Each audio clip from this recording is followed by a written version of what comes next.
یہاں آج بھی اگر کوئی آزاد انسان یہ کہ ہم جو ہے وہ آزاد ہو گئے، ہمیں مثلا فلاں چیز جو ہے وہ میرے مرضی کے مطابق نہیں ہے، عقلی اعتبار سے سید شہداء علیہ الصلوۃ والسلام اس کی بھی امام ہے۔ اس فکر میں انسانیت کو جو چیزیں چاہیے سید شہداء علیہ الصلوۃ والسلام نے وہ ان کو فراہم کیے، باقی بہت ساری چیزیں۔ تو اس فکر کو جو آج عروج پر ہے، اس کی وجہ یہی ہے کہ یہاں پر جو ہیومینٹی اور جو انسانیت، اس کے لیے سب سے جو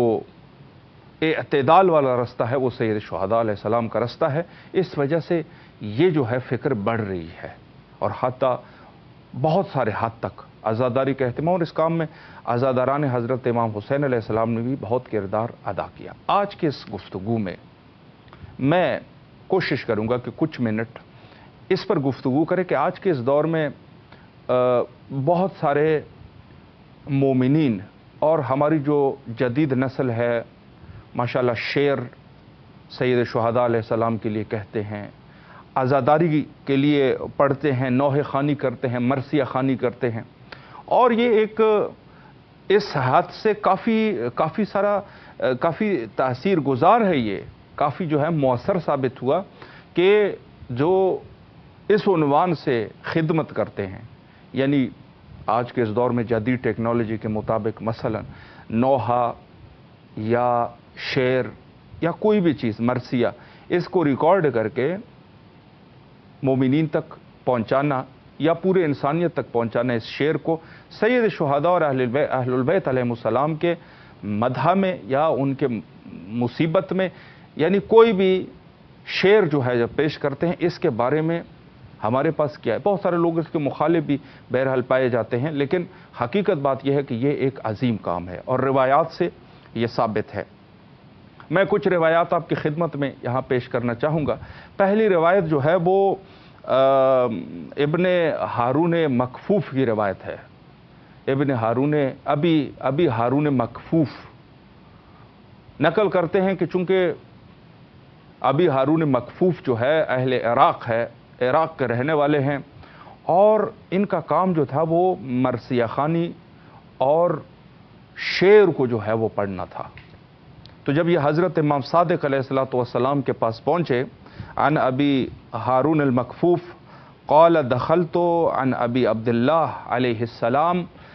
ابی ہارون مکفوف کہتے ہیں کہ میں جب حضرت امام جعفر صادق بحق ناطق علیہ الصلوۃ والسلام کے درگاہ میں پہنچا، تو جب میں داخل ہوا تو حضرت تشریف فرما تھے، اس نے مجھے دیکھا اور مجھ سے مخاطب کر کے فرمایا، حکم فرمایا، فقال علی انشدنی، تو امام نے فرمایا کہ ابی ہارون مکفوف، آپ میرے جد مظلوم کے مرثیہ خوان ہیں، شعر پڑھتے ہیں، آپ ان کی مدح سرائی کرتے ہیں، ان کے مصیبت میں شعر پڑھتے ہیں،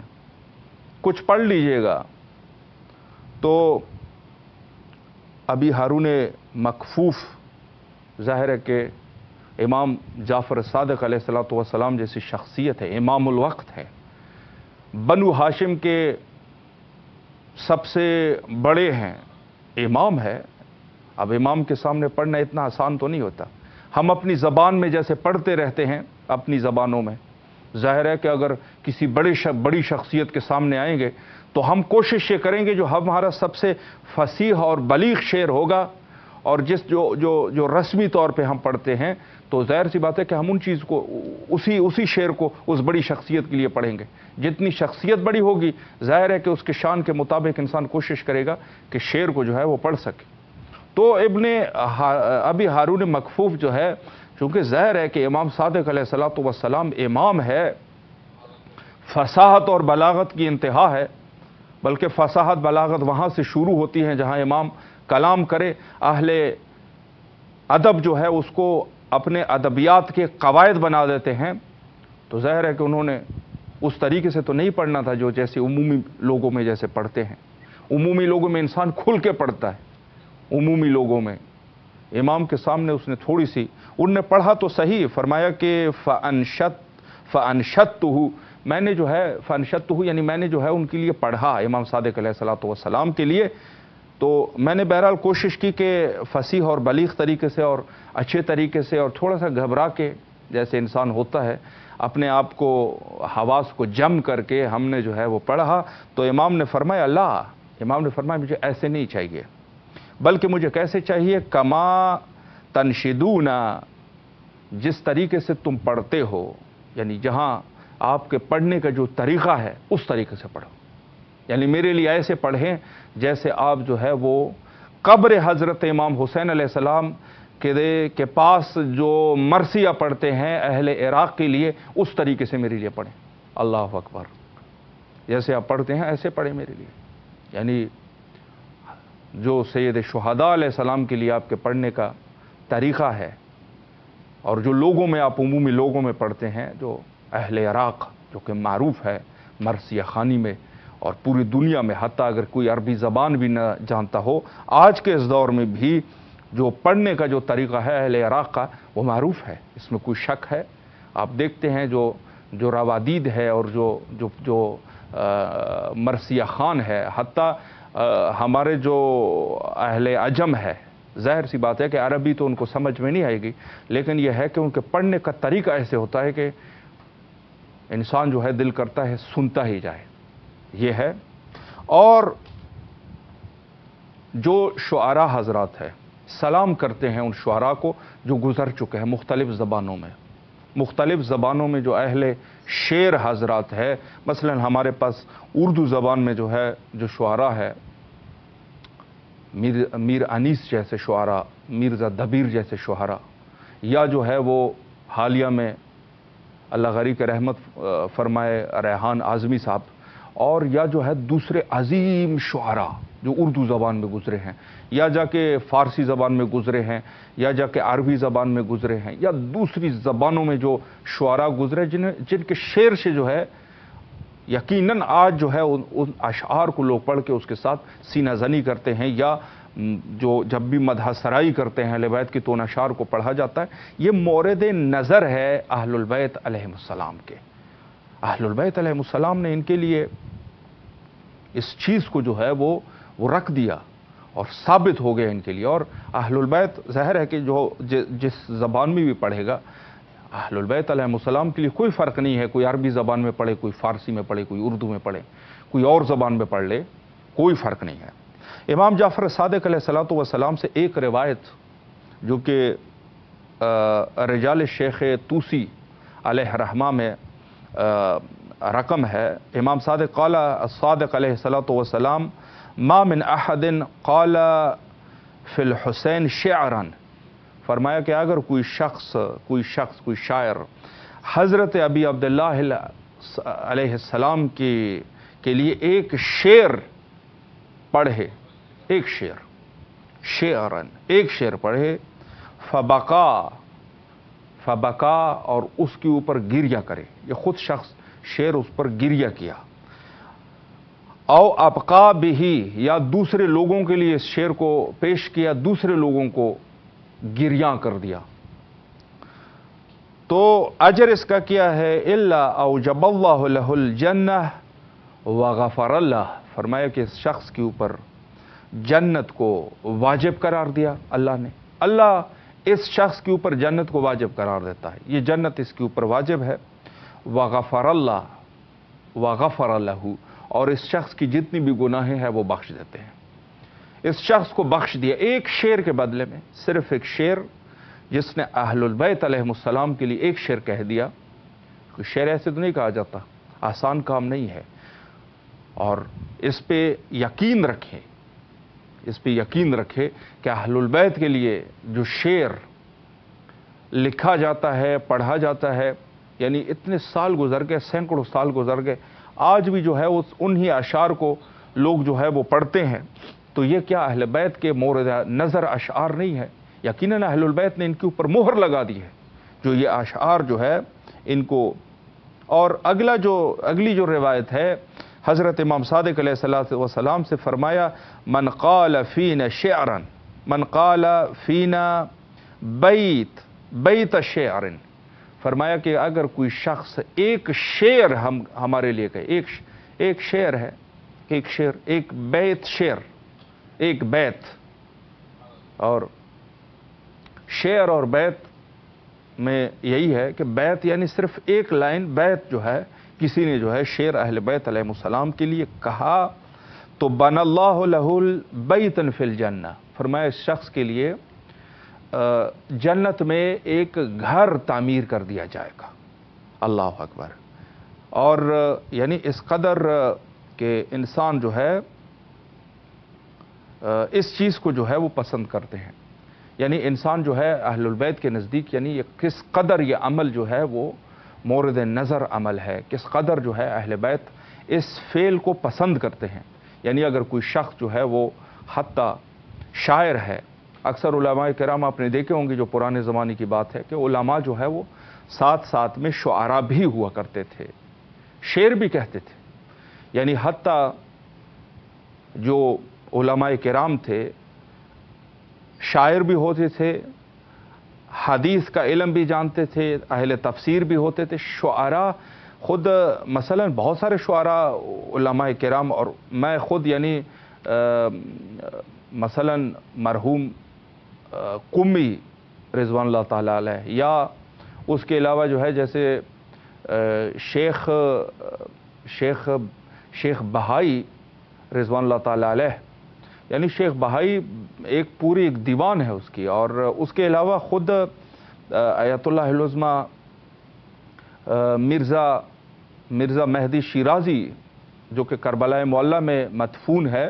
ایک ان کا بیت جو ایک شعر کا ایک سلسلہ ہے، میں نے خود اس کو دیکھا تو تقریباً 130 بیت شعر حضرت امام زمانہ عجل اللہ تعالی فرجہ الشریف کے لیے انہوں نے لکھے تھے، 130 بیت شعر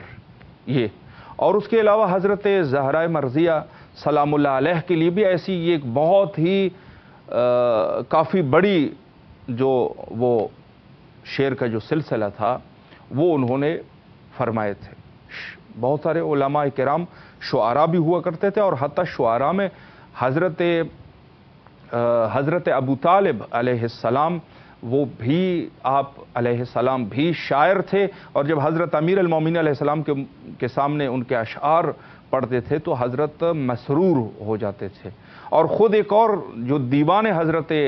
علی علیہ السلام ہے وہ بھی یہی کہتے ہیں کہ اس میں سے جو ہے یہ جو دیوان ہے، جو اشعار کا سلسلہ ہے، یہ حضرت امیر المومنین علیہ السلام کی ہی اشعار ہے۔ یعنی شعر جو ہے وہ یہ چیز ہے اس میں کہ شاعر جو ہے یہ خود اہل البیت علیہ السلام ان چیزوں کو پسند فرماتے ہیں۔ اور مخصوصاً حضرت امام حسین علیہ السلام کی شان میں جو ان کے مصیبت کے اشعار ہوتے ہیں۔ ایک روایت حضرت امام رضا علیہ السلام سے ہے کہ جب دیبل خزائی یا دیبل خزائی جب حضرت کے پاس موجود تھے تو ظاہر ہے کہ دیبل خزائی جو ہے وہ شعر اور اشعار وغیرہ حضرت کی خدمت میں پیش کرتے تھے، تو وہاں پر امام رضا علیہ السلام نے فرمایا، یا دیبل، اے دیبل خزائی، احب ان تنشدنی شعرا، امام نے فرمایا کہ اے دیبل خزائی میں پسند کرتا ہوں کہ آپ میرے لیے کچھ شعر پڑھیں۔ فَإِنَّ هَذِهِ الْأَيَّامِ أَيَّامُ الْحُزْنِ، فرمایا کہ یہ دن جو ہے وہ محرم کے ایام تھے، محرم کے ایام حزن اور غم کے ایام ہوتے ہیں۔ کانت علینا اہل البیت علیہم السلام، ہمارے اہل بیت علیہم السلام کے نزدیک یہ جو ہے وہ ایام غم ہوتے ہیں۔ یعنی خود محرم الحرام میں چونکہ دیبل خزائی وہ حضرت کے لیے شعر، یعنی خود مطالبہ جو حضرت کا ہے وہ اس عنوان سے ہے کہ محرم میں شعر پڑھیں میرے جد مظلوم حضرت امام حسین علیہ السلام کے لیے۔ اب غور فرمائیں کہ یہ خود ایک اس مشن کو اور احیاء امر الہی جو کہ اہل البیت علیہ السلام ہے ان کے امر کو زندہ کرنے کے لیے ایک سہارا شعر کا سہارا ہے. اور بھی بہت سارے طریقے ہیں کہ جس سے انسان اس امر کو زندہ کر سکتا ہے. مثلا ایک شخص ہے، مختلف حدیث پہ انہوں نے کام کیا ہوا ہے، حدیث کا عالم ہے، حدیث کے ذریعے سے امر کو زندہ کر رہا ہے. ایک شخص جو ہے وہ شعائر حسینیہ کے ذریعے سے ان کو فروغ دے رہا ہے لوگوں میں، اس سے جو ہے امر کو زندہ کر رہا ہے. ایک شخص جو ہے وہ مثلا پانی کو تقسیم کر رہا ہے. پانی کے تقسیم سے میں کچھ سال پہلے ایک جگہ پہ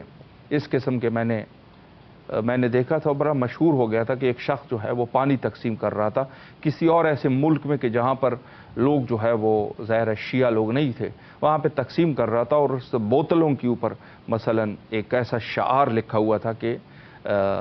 سید شہداء علیہ السلام کی یاد میں یہ پانی کو جو ہے وہ تقسیم کیا جا رہا ہے. کئی ہزار بوتلیں پانی اس نے وہاں پر تقسیم کر دیا. تو یہ سب کے سب طریقے ہیں اس شعائر الہیہ کو لوگوں تک پہنچانے کے لیے. اور اس میں سے ایک جو ہے وہ شعر ہے جس کے ذریعے سے لوگ زیادہ جو ہے وہ متوجہ ہوتے ہیں. اور آپ غور سے آج دیکھ بھی رہے ہیں کہ بہت سارے لوگ جو ہے جو ہمارے نوح خان ہے یا مرثیہ خان ہے ان کے اشعار کو پڑھتے ہیں، حتی شیعہ بھی نہیں ہوتے. یہ پڑھنے والا جو ہے وہ شیعہ بھی نہیں ہے، لیکن جو ہے اثر یہ ہوا کہ ان کے ان چیزوں کو جو ہے وہ یہ لوگ پڑھتے ہیں تو اس سے یعنی متاثر ہو جاتے ہیں. یہ تاثیر یہ جو ہے نا اپنی جگہ پر ان کا ایک فائدہ ہے، لوگ جو ہے متاثر ہو رہے ہیں اس سے. تو یہ ایک اچھا طریقہ ہے کہ اس طریقے سے ہم اہل البیت علیہم السلام اور بالخصوص امام حسین علیہ السلام کے اس امر کو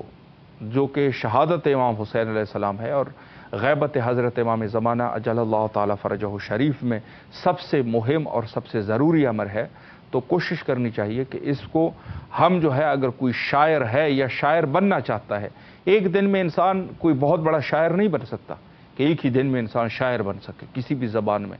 ظاہر سی بات ہے کہ ہر چیز کے لیے ان کو ریاضت کی ضرورت ہوتی ہے، اس کو جو ہے دوسرے شعراء اساتید کی طرف نگاہ کرنا ہوگا، تیسری بہت سارے مراحل ہوتے ہیں ہر چیز کے. لیکن اگر انسان جو ہے وہ شوق رکھتا ہے، ذوق رکھتا ہے، تو ابھی سے ہی اگر کسی زبان میں انسان ماہر ہے، مثلا اردو زبان میں مہارت حاصل ہے، کسی کی مادری زبان ہی اردو ہے مثلا، یا جو ہے اردو میں اس نے کام کیا ہوا ہے، تسلط رکھتا ہے، تو اس کو چاہیے کہ اہل البیت علیہ السلام کے لیے ضرور بضرور شعر کو لکھیں. یہ نہ سمجھے کہ میں اس کو لکھوں گا تو کون پڑھے گا اس کو آپ چھوڑے، آپ اس کو لکھیں. ایک ایسا دور آئے گا کہ وہ کیا یہ جتنے بھی اشعار جو آج کے اس دور میں دیوان ہے اور اتنے زیادہ شعر ہے، کیا اس زمانے میں یہ لوگ جو ہے وہ پڑھا کرتے تھے؟ نہیں. اس کو ایک شخص نے لکھا، اس کو رکھ دیا، ایک ذخیرہ کر دیا، اور آج کے اس دور میں یہ شعر جو ہے وہ معروف ہو گئے مختلف انداز میں. تو اہل البیت علیہ السلام کے لیے شعر لکھنا چاہیے، اور یہ بہت ہی مؤثر طریقہ ہے انشاءاللہ العزیز. بہت سارے مومنین یہ کر بھی رہے ہیں. اللہ تمام مومنین کے توفیقات خیر میں اضافہ فرمائے. اور دعا گو ہے یہاں کربلا معلیٰ میں تمام مومنین کی طرف سے نائب وزیارہ بھی رہتے ہیں، اور آپ سے بھی التماس سے دعا کرتے ہیں. آخر میں حجت خدا کے ظہور کے لیے دعا کرتے ہیں، اللہم عجل لولیک الفرج.